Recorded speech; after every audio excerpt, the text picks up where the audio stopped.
Guys, welcome to my YouTube channel. तो आज बात करेंगे हम कांग्रेस के कुछ महत्वपूर्ण अधिवेशन। तो चलिए शुरू करते हैं। तो 1885 की बात है जब कांग्रेस की स्थापना हुई थी और कांग्रेस की स्थापना की थी ए.यू. ह्यूम ने। ठीक है, तो 1885 में ही हमारा फर्स्ट अधिवेशन होता है। और ये अधिवेशन कहाँ पे होना था? ये अधिवेशन होना था पुणे में, परंतु पुणे में उस टाइम प्लेग फैल गया, तो फिर हमें ये अधिवेशन बॉम्बे में करना पड़ा। और बॉम्बे में भी कोई जगह तो चाहिए होगी हमें, तो वो जगह थी तेजपाल संस्कृत कॉलेज। और यहाँ पे इसके अध्यक्ष किसे बनाया गया? व्योमचंद बनर्जी को। ये कांग्रेस के पहले अध्यक्ष थे। क्वेश्चन आता है कि कांग्रेस के पहले अध्यक्ष कौन थे? तो व्योमचंद बनर्जी। और इस पहले अधिवेशन में भाग लेने वाले प्रतिनिधि थे 72। ठीक है, इन 72 लोगों ने कांग्रेस में भाग लिया था पहले अधिवेशन में। और यहाँ वायसराय की बात की जाए तो कांग्रेस के पहले अधिवेशन के टाइम वायसराय थे डफरिन। और इसी समय कुछ टाइम पहले भारत में एक दूसरा पद आया था भारत सचिव का, तो ये भारत सचिव थे क्रॉस उस टाइम। ठीक है, अब हमारा दूसरा अधिवेशन होता है 1886 में, जो कि कोलकाता में हुआ था और इसके अध्यक्ष थे दादा भाई नौरोजी। अब दादा भाई नौरोजी की बात की जाए तो ये कांग्रेस के 3 बार अध्यक्ष रह चुके हैं। आगे टाइम में भी बनेंगे और पहली बार ये सेकंड अधिवेशन में दादा भाई नौरोजी बने हैं और आगे 2 बार और बनेंगे। एक तो 1893 में बनेंगे और एक 1906 में बनेंगे। और जो प्रति व्यक्ति आय है और जो राष्ट्रीय आय है उसका सिद्धांत किसने दिया था? दादा भाई नौरोजी ने ही दिया था उसका सिद्धांत, और उन्होंने गणना की थी। ठीक है, और दादा भाई नौरोजी की और बात की जाए तो इन्हें हम ओल्ड मैन भी कहते हैं। और इनकी बुक का नाम है poverty un British rule in India. ठीक है, धन निकासी का सिद्धांत भी इन्होंने ही दिया था। तो चलिए अब चलते हैं हम अपने नेक्स्ट अधिवेशन पे। थर्ड अधिवेशन ये हुआ था मद्रास में 1887 में। इसके अध्यक्ष थे बहरुद्दीन तैयब और ये कांग्रेस के पहले मुस्लिम अध्यक्ष थे। क्वेश्चन आता है कि कांग्रेस के पहले मुस्लिम अध्यक्ष कौन थे? तो बहरुद्दीन तैयब। अब आता है हमारा फोर्थ अधिवेशन जो इलाहाबाद में हुआ था 1888 में। इसके अध्यक्ष थे जॉर्ज यूल। ये पहले अंग्रेज अध्यक्ष थे। ठीक है, क्वेश्चन आता है कांग्रेस के पहले अंग्रेज अध्यक्ष कौन थे? तो जॉर्ज यूल। अब हमारा 5वां अधिवेशन आता है, ये हुआ था बॉम्बे में। बॉम्बे में हुआ था 1889 में। इसके अध्यक्ष थे विलियम वेडरबर्न। ये सेकंड अंग्रेज अध्यक्ष थे। अगर क्वेश्चन में पूछते हैं कि कांग्रेस अधिवेशन में सेकंड अंग्रेज अध्यक्ष कौन थे, तो वो यही थे विलियम वेडरबर्न। जो ये जॉर्ज यूल थे ना चौथे अधिवेशन में अध्यक्ष, इनकी जीवनी भी इन्होंने ही लिखी है, वेडरबर्न ने। ठीक है, तो इसमें हम कांग्रेस के जो महत्वपूर्ण अधिवेशन है उन्हीं पे चर्चा करेंगे। तो अब आता है हमारा 12th अधिवेशन। ये होता है 1896 में कोलकाता में। इसके अध्यक्ष रहमतुल स्थाई।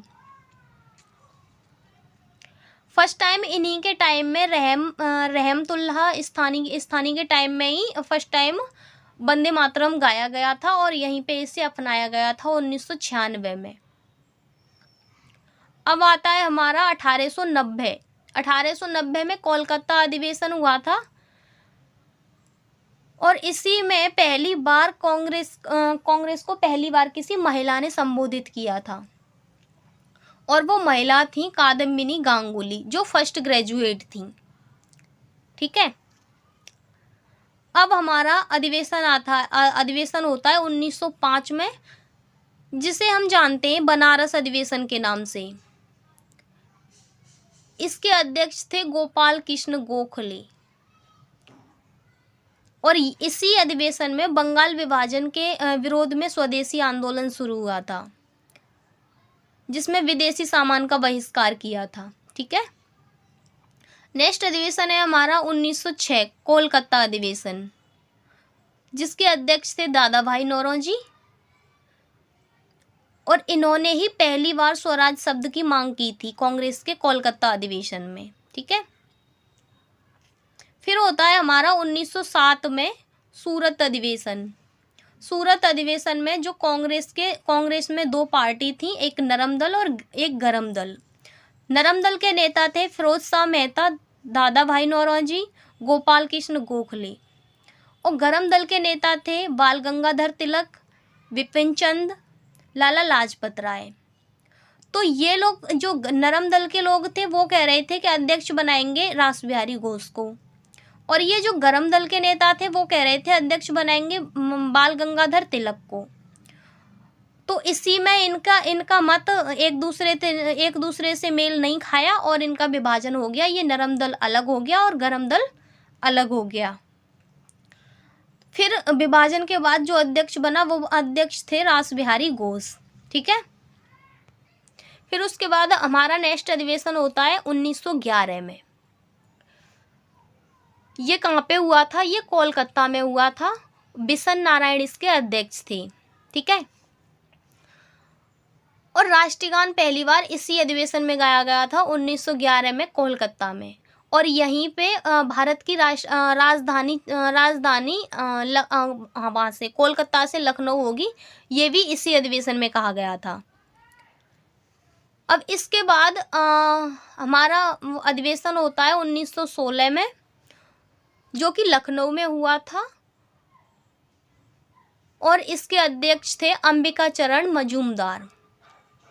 ये एक मेल थे, नाम से आपको लगे कि ये फीमेल होंगे, पर ये एक पुरुष थे। ठीक है। तो जो गरम दल और नरम दल अलग हुए थे पिछले वाले अधिवेशन में, अभी मैंने बताया था गरम दल और नरम दल अलग हो गए थे, उनका यहाँ पे विलय हो जाता है कांग्रेस में, ये फिर से एक हो जाते हैं। और जो बाल गंगाधर तिलक है, उन्होंने यहीं पे ये शब्द दिया था, स्वराज मेरा जन्मसिद्ध अधिकार है, इसी आंदोलन में दिया था ये। और कांग्रेस और मुस्लिम लीग के मध्य समझौता भी इसी आंदोलन में होता है। ठीक है। तो हमारा अगला अधिवेशन है 1917 में, ये कोलकाता में हुआ था। यहाँ अध्यक्ष बनी थी एनी बेसेंट। ये कांग्रेस की पहली महिला अध्यक्ष भी थी। ठीक है। कांग्रेस की पहली महिला अध्यक्ष थी एनी बेसेंट। और ये कहाँ की निवासी हैं? ये आयरलैंड की रहने वाली हैं, और इनकी कॉमनवेल्थ पत्रिका न्यू इंडिया है। होम रूल लिंग मूवमेंट हुआ था इस टाइम 1916 में। एनी बेसेंट और तिलक जी इसमें दोनों इसे मतलब हैंडल कर रहे थे। अब हमारा नेक्स्ट अधिवेशन होता है कानपुर में 1920 में, और इसके अध्यक्ष थे वी राघवाचार्य। देसी रियासतों के लिए नीति बनी थी यहीं पे। और सितंबर माह विशेष सत्र कोलकाता में लाला लाजपत राय ने असहयोग आंदोलन में अनुमति प्राप्त की थी इसी अधिवेशन में। अब हमारा आता है 1924 में बेलगांव अधिवेशन, जो कि बेलगांव अभी कहाँ है? कर्नाटक में है। और बेलगांव अधिवेशन में पहली बार और एकमात्र बार कांग्रेस के अध्यक्ष बने थे महात्मा गांधी। ठीक है। अब आता है हमारा 1925 का कानपुर अधिवेशन। इसमें सरोजनी नायडू अध्यक्ष बनी थी, और कांग्रेस की पहली भारतीय महिला अध्यक्ष भी थी ये। अब आता है हमारा 1929 अधिवेशन, जो कि लाहौर अधिवेशन है। इसमें अध्यक्ष थे जवाहरलाल नेहरू, जो महात्मा गांधी ने बनाए थे। और ये अधिवेशन पूछते हैं कि लाहौर अधिवेशन किस नदी के तट पे हुआ था? तो ये रावी नदी के तट पे अधिवेशन हुआ था।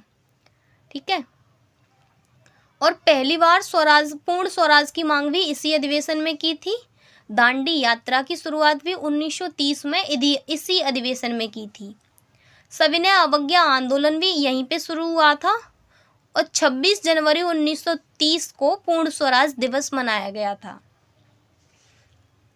अब जवाहरलाल नेहरू की बात की जाए तो ये 3 बार अध्यक्ष रहे हैं कांग्रेस के।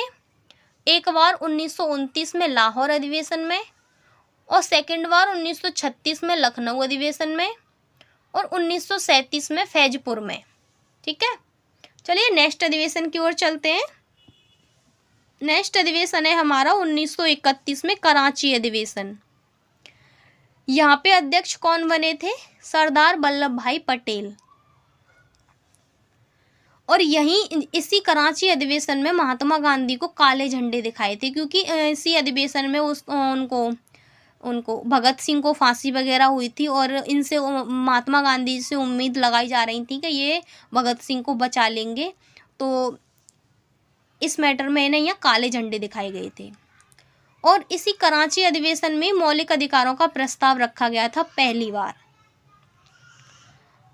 अब आता है हमारा 1938 में हरिपुरा अधिवेशन, जो कि हरिपुरा भी वहाँ पे गुजरात में है, और इसके अध्यक्ष बने थे सुभाष चंद्र बोस। सुभाष चंद्र बोस ने इसी अध्यक्षता में राष्ट्रीय आयोजन समिति की स्थापना की थी, और इस समिति के अध्यक्ष बनाए थे जवाहरलाल नेहरू। ठीक है, अब होता है हमारा 1939 त्रिपुरी अधिवेशन।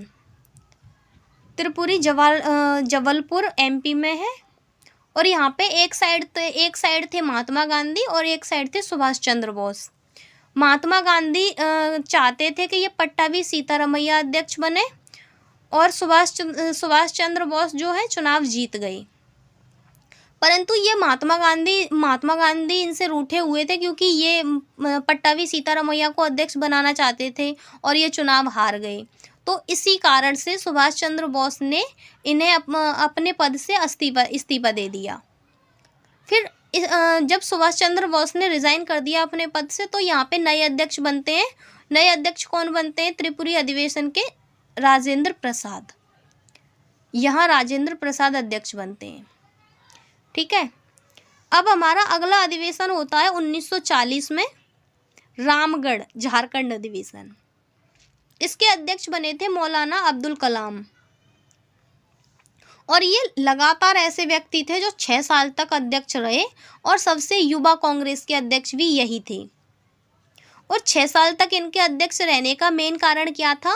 क्योंकि उस टाइम सेकंड विश्व युद्ध चल रहा था 1939 से 45 के बीच में, तो सबका ध्यान उस युद्ध में था, और इन पे किसी ने ध्यान ही नहीं दिया कि कांग्रेस का अधिवेशन भी होना है या उसके अध्यक्ष भी बनेंगे।